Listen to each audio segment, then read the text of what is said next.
video and a number of videos to follow it, we're going to be talking about how fire works. Now, traditionally, when we're talking about how fire works, you go and Google it and you'll come up with a phrase that looks a little bit like this. A process in which substances combine chemically with oxygen from the air and typically give out bright light, heat, and smoke. Now, while that might be technically correct, it's not particularly useful to us as firefighters or anybody that just has a general interest in fire. So, in this video, we're going to take a really basic look at what fire actually is. And to do that, we're going to need some fire.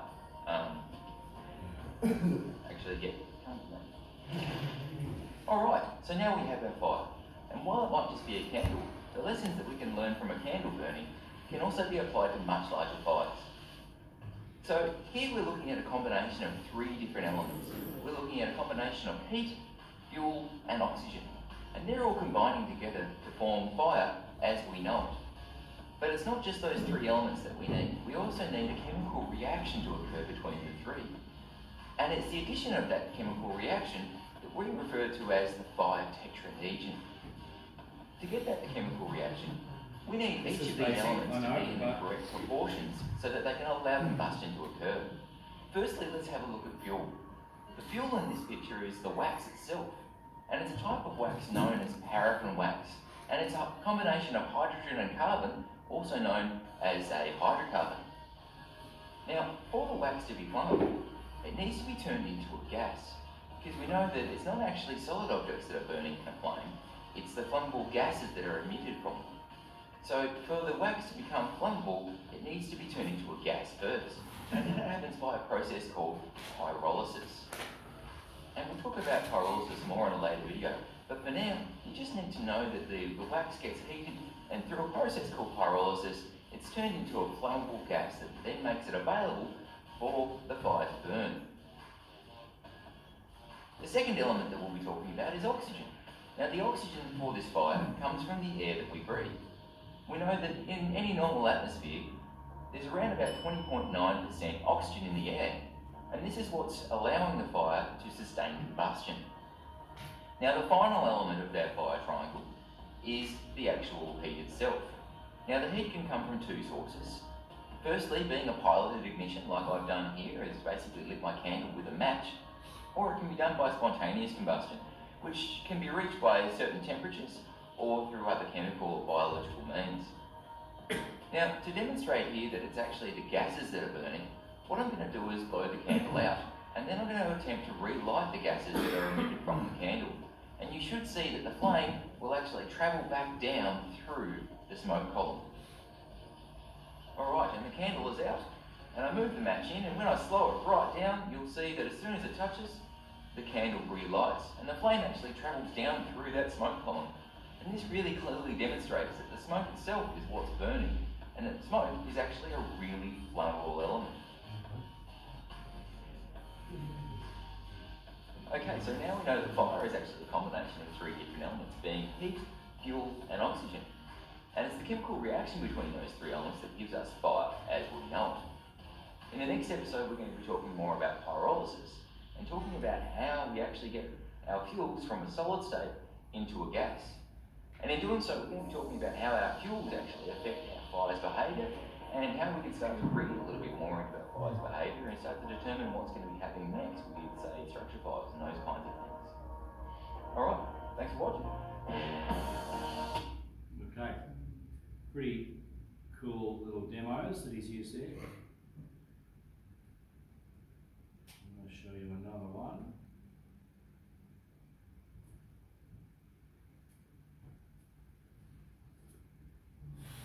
G'day everyone, my name's Matt and welcome back to the third in a series of videos talking all about fire and fire behaviour. In today's video we're going to be talking about incomplete combustion versus complete combustion, which is basically talking about fires burning with a lot of black smoke being produced, or fires that are burning cleanly and not producing a lot of black smoke. To do that, we're going to need to talk about a little bit of chemistry, but don't worry, I'm a firefighter, not a chemist, so I am going to keep it pretty simple. Firstly, I guess we should bring up a couple of examples of complete combustion and incomplete combustion. And first of all, we're going to go with a really good example of complete combustion. Alright, so first example is going to be a piece of wood from a eucalyptus tree. And this is quite a good example for complete combustion because it's not as fuel rich as some of the man-made hydrocarbons that we've been burning in the previous episodes. Now, as it's burning, you'll notice that there is still a little bit of the pyrolysis gases coming from the right-hand side of the flame. But for the most part, above the flame, it's burning quite cleanly, which is to say there isn't a lot of black smoke being produced. And this is what we're talking about when we're talking about complete combustion. Now, there are still pockets of black smoke where the carbon and the carbon monoxide aren't being completely oxidised, but for the most part, you can see that this can burn cleanly. And as you'd expect, as soon as I blow the flame out, we return to pyrolysis gases with the lighter colours of smoke. And for our second example, we're burning some styrofoam. And as you can see, it's burning with a lot of black smoke being created, or incomplete combustion. And this is because styrofoam is quite fuel-rich, being a man-made hydrocarbon. It's also quite chemically complex, which makes it difficult for the fire to oxidise the materials that are being pyrolyzed away. Now, despite the fact that this is burning with a lot of black smoke, if I were to blow these flames out right now, we still return to a lot of pyrolysis gases, which really just emphasises the difference between incomplete combustion and pyrolysis. Alright, so now we've seen that complete combustion burns without a lot of visible smoke being produced, whereas incomplete combustion creates a lot of this black smoke that we normally associate with house fires and the like. So the question is what's going on in each process? Why is there black smoke being produced in one, whereas the other is burning quite cleanly? And to explain that, we're going to have a look at a little bit of chemistry. Alright, so what we're going to talk about now is complete and incomplete combustion. And to do that, firstly, we're going to need a fuel source. So what I'm going to do is draw myself a bit of a candle. Now, this candle is made up of a fuel source called paraffin wax. And paraffin wax is made up of hydrogen and carbon, which is what we call a hydrocarbon. Now, paraffin itself, we know, is made up of 20 carbon atoms for 42 hydrogen atoms, which means for every 20 carbon atoms, there are 42 hydrogen atoms all linked together in a big long chain, creating a long chain molecule. And this is what gives us our solid fuel source that we see as the paraffin wax. For our source of oxygen, what we've got is we've got the oxygen in the air, which we know is around about 20.9% oxygen. So that's all the air that's actually surrounding our candle is being our oxygen source for our fire. Alright, so our final side of the fuel triangle is our heat. And that comes from a match or a lighter or something like that, but it's an introduced source of heat, which eventually gives us the third side of our fire triangle, and therefore we then can have flaming combustion. Now the question is what's actually going on here? Well, what we've got is we've got our heat, we've got our fuel, and we've got our oxygen. So we have a fire burning. But between our fuel and our heat, what we're getting is pyrolysis occurring. So we've got our long chain molecule making up our hydrocarbon.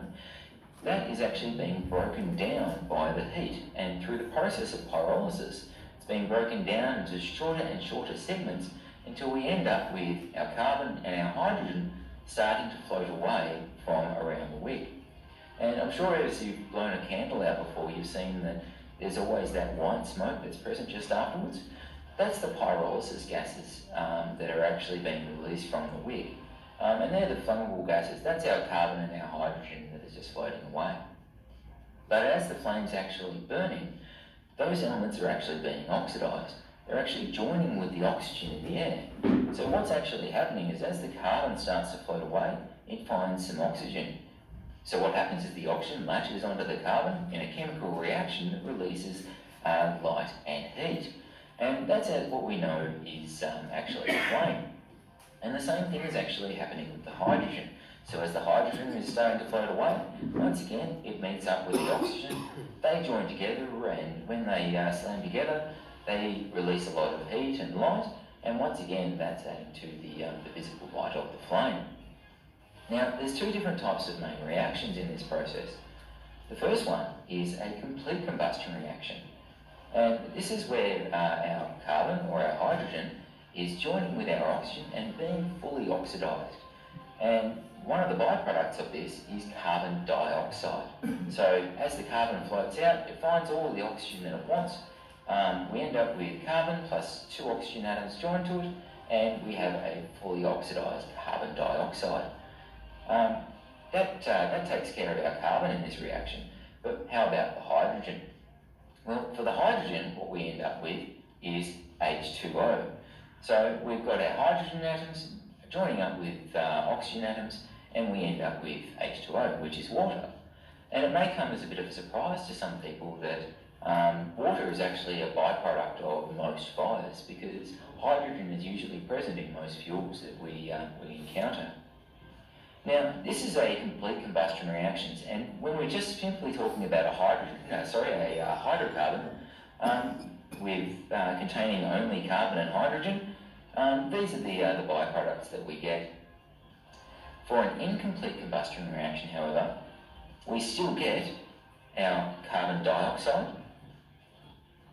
Jump ahead of myself. We still get our carbon dioxide and our water, but we also get carbon monoxide. And so this is what happens when the oxygen doesn't actually manage to fully oxidise the carbon as it comes through. And so we end up with our carbon only receiving 1 oxygen, and therefore it becomes carbon monoxide rather than carbon dioxide. Now this is really important because carbon monoxide is actually really flammable, and it's also quite toxic to us as humans.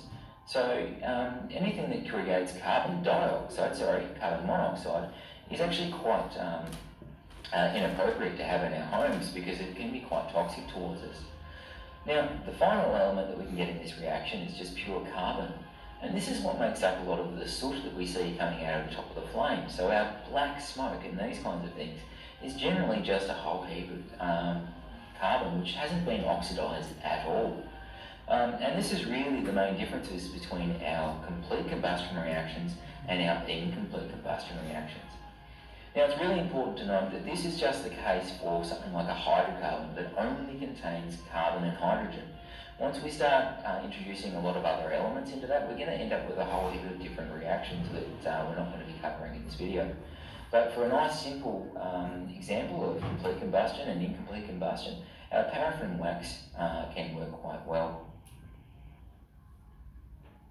So now that we've seen how the chemistry works, it's easy to understand why one of our examples might be burning and creating a lot of this black smoke in incomplete combustion, and the other example can be burning quite cleanly and actually oxidising away a lot of these pyrolysis materials, leaving us just with carbon dioxide and water. Whereas in the case of incomplete combustion, we can be left with carbon monoxide, carbon dioxide and water, and that's just talking about hydrocarbons. Now, this is particularly important when we start introducing fire into our homes for the purposes of cooking or heating or these kinds of things. Because if we start to use the wrong kinds of heaters or the wrong kinds of cookers, particularly ones designed for outdoor use, we can start to introduce a lot of carbon monoxide into our homes, and this can cause some very serious health issues, and if not death if left unchecked. Now, knowing this is also really important for firefighters because it helps us to start to read a lot more into our smoke and figure out what's happening inside our structure fire or those kinds of things before we commit to making entry. That's it for this one. Thanks very much for watching, and we'll try and have another one out in the next one. Alright, how's the chemistry lesson? Alright, so that was, I mean, he puts things in a way that's really quite easy to understand, apart from the chemistry lesson.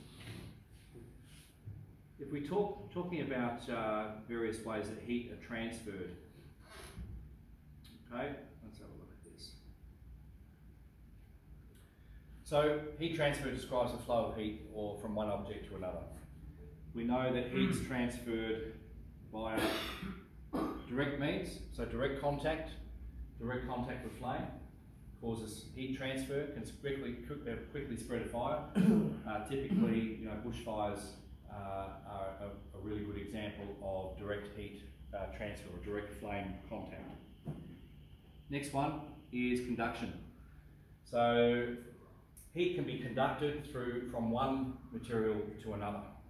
And this is why in an aircraft fire, for instance, you're getting that heat conduction through the metal of the aircraft, in through the insulation, in through the inside of the fuselage, which then starts to pyrolyse or starts to decompose and starts to give off those toxic gases that he was talking about, like carbon monoxide, which is in every fire, regardless.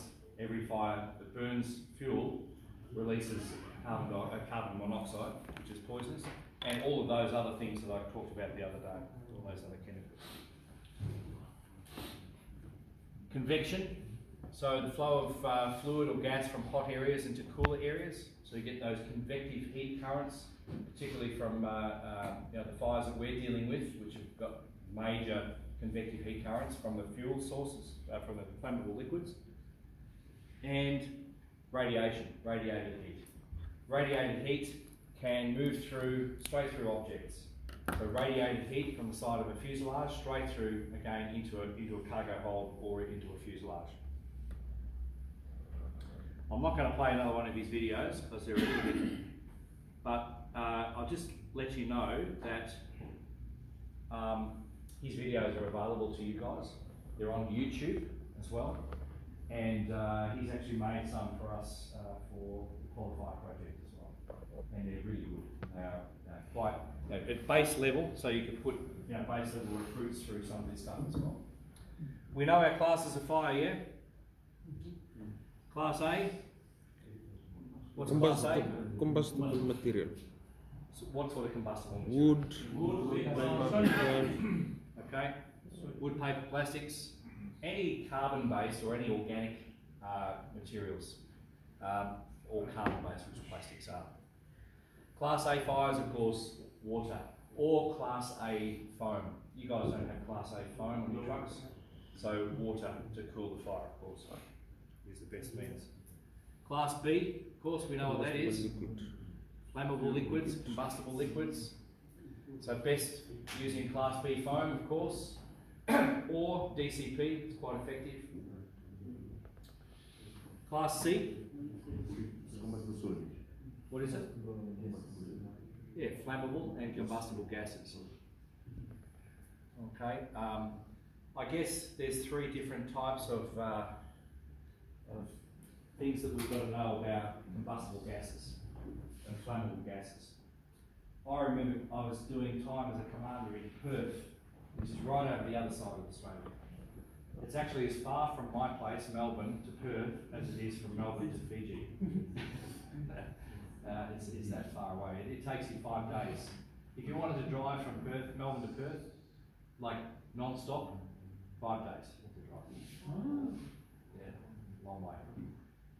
Okay, so I was doing time as a commander in Perth, and the bells went down, and smell of gas and the location. So it's a smell of LPG, liquid petroleum gas, and you know that LPG is natural, it's odourless, okay, but they do put an additive to it to make it smell. It's called ethyl mercaptan, and this product is added to the LPG during the refining process to make sure that we can smell it when it leaks, right? Because it's highly flammable. It has a flammability range of between 2 and 8%. So, smell of gas and the location, which was at the Dome Cafe, which is just out at the front on land side of the airport terminal. So we roll from airside, we roll through the gates, and we're heading around landside now through traffic. And I think we were probably about 200 metres away from the front of the terminal, and immediately we smell gas straight away in the truck, right? It was that thick. So we get there and stop, and there was a construction site right out in front of the terminal. What had actually happened was the digger had dug through the line, and you could hear it hissing away, and actually we had to reposition because we were parked too close. So I obviously got the guys in to BA, and I got them to get one line and a couple of lengths of hose out to disperse the gas. Right? It was not on fire, it was just as a gas leak. So as a commander, this is the sort of information that you might just get this flood of information coming in. So first of all, I smell gas, I need to get these guys in BA, I need to disperse the gas, I need to manage the traffic, I need to make sure that everyone's away, I need to find the supervisor of this site to see if we can shut off the gas somewhere. I need to, it's right next to the terminal, like there's only from here to, the cars here, from the front of the terminal doors. I need to determine what the wind's doing, whether the gas is going into the terminal, which probably had about 5,000 people in it. Just 5,000 people, that's all. And determine if it's going in there, determine what ignition sources do I have. All of this information in split seconds, right?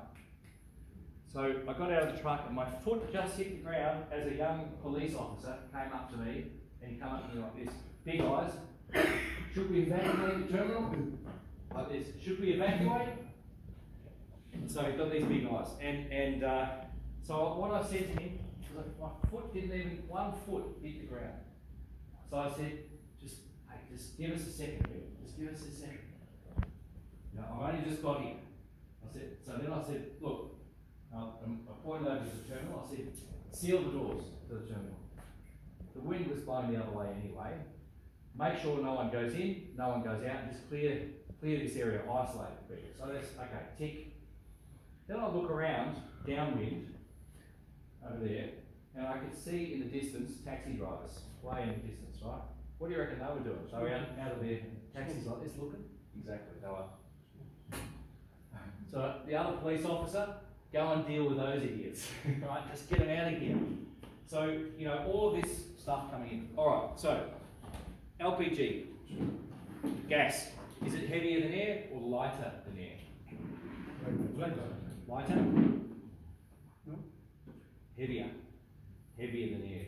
So it tends to travel for great distances, and kind of pockets of it settle in low places, like buildings, for instance. So we dealt with that. We dispersed the gas. So where the gas was coming out, we've got a hose line. Have you heard of this before? To disperse the gas. So you get a hose line, and all the gases in the air are quite thick. So you get a hose line and swirl the hose around like this. Swirl the straight string around like this, and it blows all the gas around, and it disperses it to below its ignition temperature. Sorry, not below its ignition temperature, below its flammability range of 2 to 8%. If gas is too rich, if you open a gas bottle and put a flame straight in right where it's coming out, it'll go out. You put it out here a little bit, where it's mixing between that 2% and 8% of the air, it's going to light. Okay, so that's the difference. So we dealt with that incident, and it was all okay. And I went and had a sniff around in the terminal. There was no smell of gas in the terminal, and most people were oblivious to the whole situation. The other situation could be that you've got a gas bottle that has ignited, typically a barbecue cylinder, right? And they have a relief valve, and maybe the flames just there coming out of the relief valve. It'll be a vertical flame. It'll be generally a blue sort of vertical flame. Well, as firefighters, we know what to do. Yeah. What do we do? So we step in. Have you done this before? We just shut it off. But you don't just reach in and shut it off. You've got to get a hose line out, and we step in, and the hose line is actually forcing the flame away from the valve. I probably have another hose line here cooling the cylinder, just in case. So one hose line cooling the upper third of the cylinder, where the vapor space is. You know this, guys? Okay.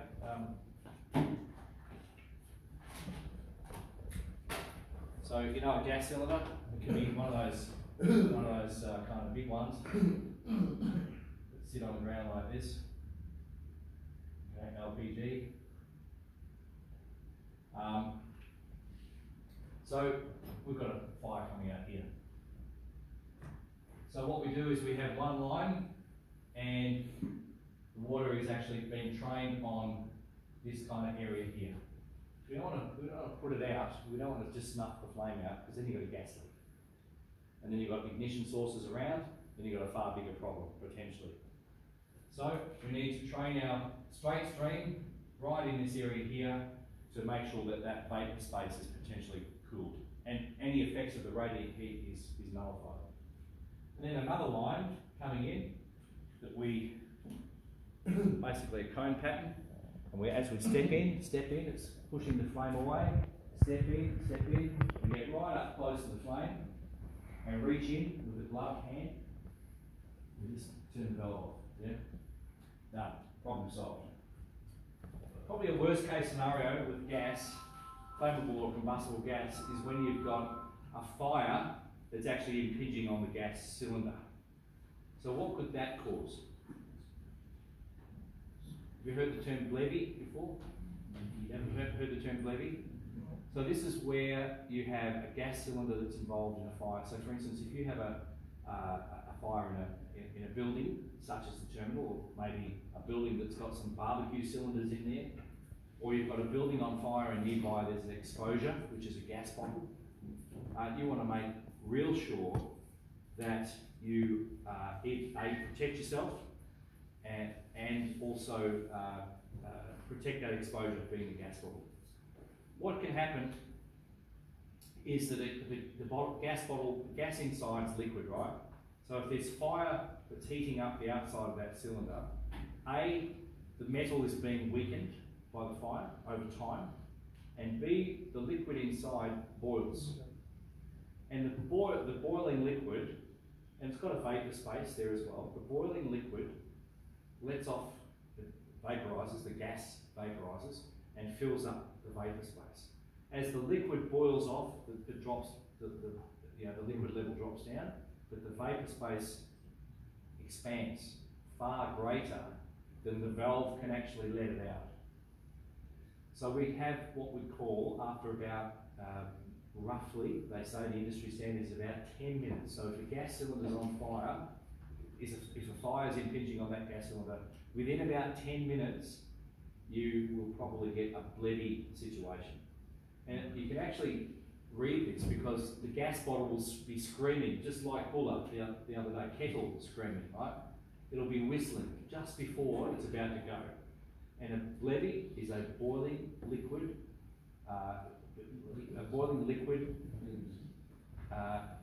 expansion, vapor, explosion. Boiling liquid, expansion, vapor, explosion. Blevy, B-L-E-V-E. And if you have ever seen a gas cylinder go up, and I mean like a barbecue one, blevy, boiling, liquid, expansion, vapor, explosion. I'll see if I can find one. Let's see if we can find one. It is unbelievable. One gas cylinder, like an LPG cylinder, would completely obliterate this room. If you've ever seen one go up. Anyone ever seen a gas cylinder go up before?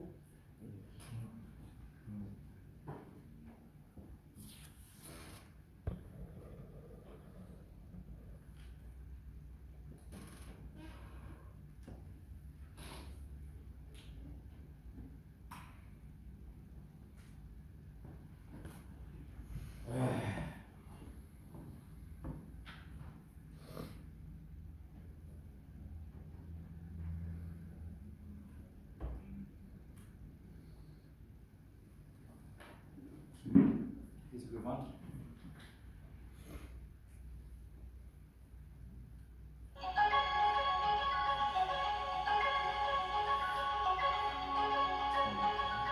When a tank is exposed to sustained heat, such as from a fire, the liquid within the tank is forced to boil or vaporize, resulting in increased pressure in the tank. To prevent overstressing the tank, the relief device activates, venting the excess pressure. As As pressure increases in the tank, the valve begins to close. With continued heating, pressure again builds, causing the relief valve to reopen.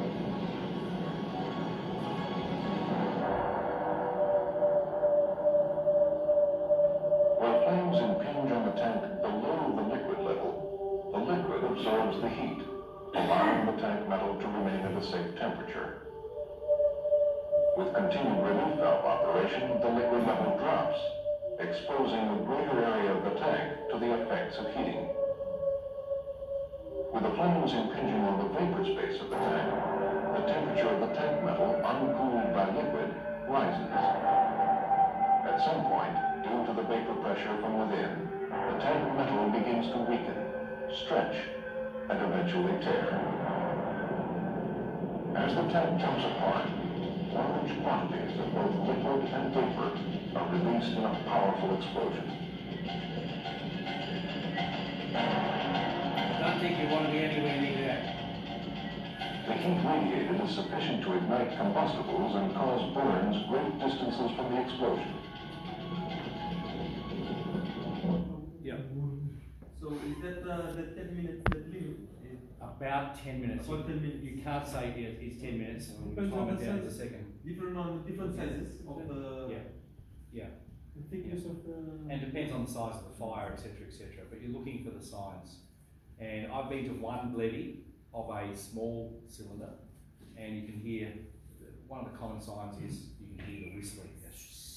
Really, you know. And look, if you go attend a fire, and that fire's been going a while, you're going to be very aware that there's a possibility that if there's a cylinder involved, that's going to levy.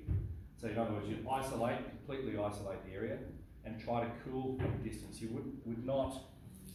There's another one in Singapore. I'll show you. Let's have a look at this. Yeah, you wouldn't go up really close to it. You'd take a defensive attack.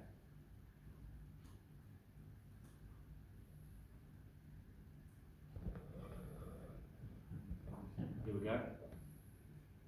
This is firefighters in Singapore.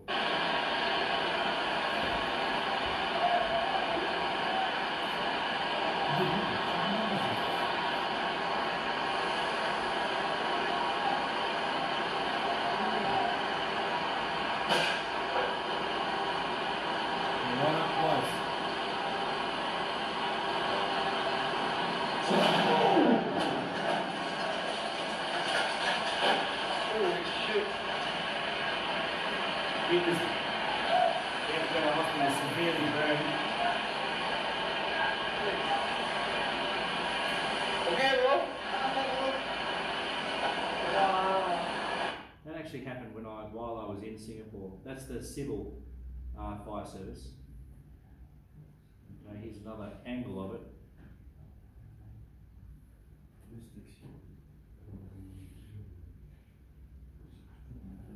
So this is like the NF. What's this?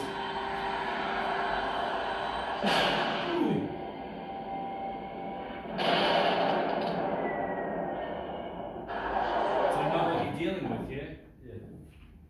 Yeah. It's a taxi. Yes. Taxis in Australia, and they've got Yes.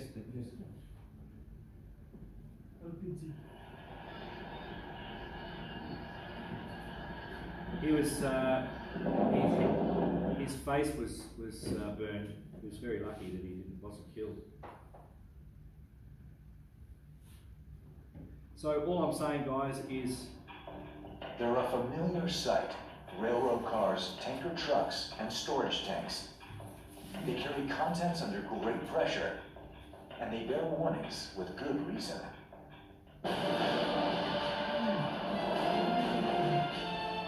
This type of explosion is called a levy, an acronym for boiling liquid expanding vapor explosion. When they happen, they're devastating and often deadly. And these are some of the worst in history. September 3rd, 1983, Murdoch, Illinois. A freight freight train hauling 30,000 gallons of liquid petroleum gas derails and catches fire. As the heat intensifies, pressure builds inside the tankers until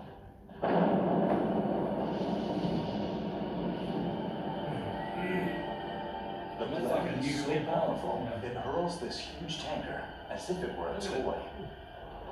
Burning into the night, the fire spreads. Another tanker car is engulfed and explodes. Amazingly, no one is killed.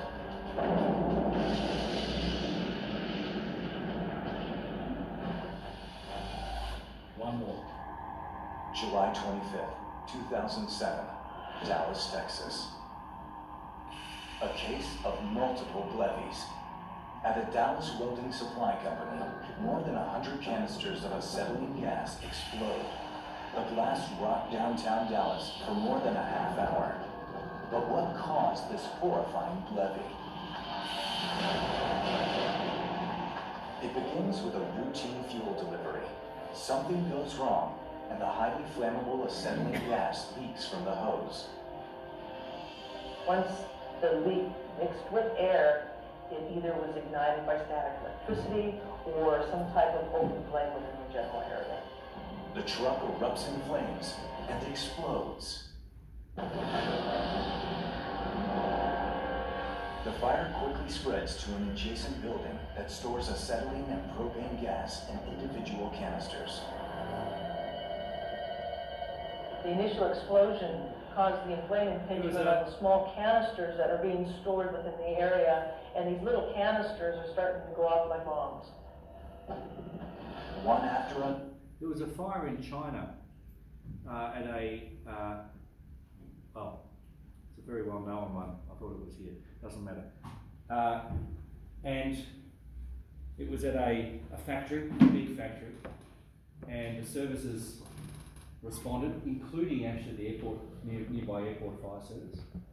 And there was 120 odd firefighters, I think it was about 120 firefighters on the ground.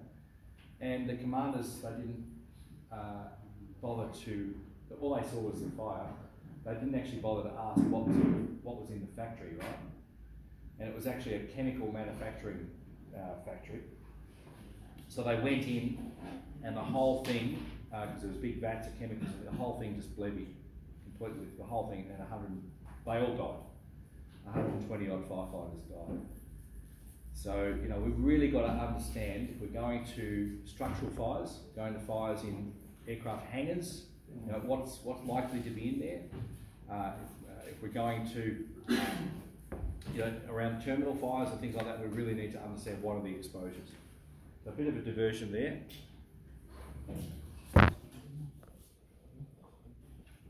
So blevies. Class D. Flammable metals. Aluminium, sodium, magnesium, all the stuff that's on aircraft really, aircraft wheels especially. Anyone ever seen a magnesium fire like this? No? We used to do, I haven't, but we used to do magnesium fire experiments in chemistry class at school, I remember that. Magnesium burns brighter than the sun. And special types of extinguishers, special types of powders deal with Class D fires. Our Purple K, I'm guessing you have Purple K, is okay for flammable metal fires. It's not ideal. You can get a specific powder for Class D fires. Or copious amounts of water, copious amounts. Class E, of course, electrical. Yep. Class F, yep, cooking oils and fats. Wet chemical. We don't put water on a cooking oil fat fire, of course. Yep. And even firefighting, our firefighting foam is okay. Again, Perth Airport, we had a fire. Inside the airport terminal. And one of my firefighters arrived and he grabbed a hose reel, the nearest hose reel, and it was a cooking oil fire. It was actually like a deep fat fryer. And the fire was quite large. Apparently it was just contained within the vat itself. So he's grabbed this, but it was going. he's grabbed this hose reel and put water on it. What do you reckon happens? Just and we had a whole wall that was. I came in a bit later. We had a wall that was on fire.